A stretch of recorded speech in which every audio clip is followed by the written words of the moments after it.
Sa Maguindanao, mahigpit na magkaaway ang angkan ng mga Ampatuan at Mangudadatu. Pero sa 2013 elections, isang miyembro ng pamilya Ampatuan na tatakbong mayor ng Sharif Agwak ang kaalyado ni re-electionist Maguindanao Governor Ismael Mangudadatu. May news to go si Cedric Castillo. Sa politika nga naman, walang permanenteng kaaway.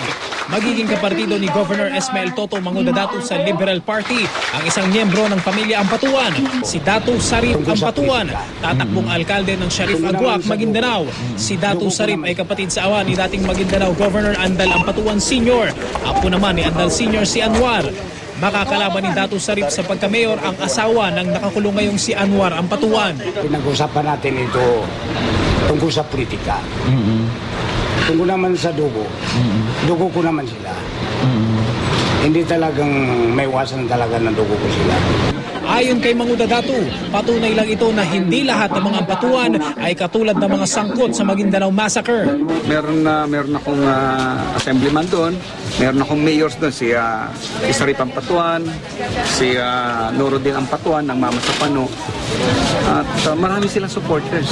And these Ampatuans are mababait. Sa highway na ito sa Maguindanao, muling dadaan ang convoy ng mga Mangudadatu para sa paghahain ng kandidatura ni Mangudadatu ngayong araw sa Comelec sa Cotabato City.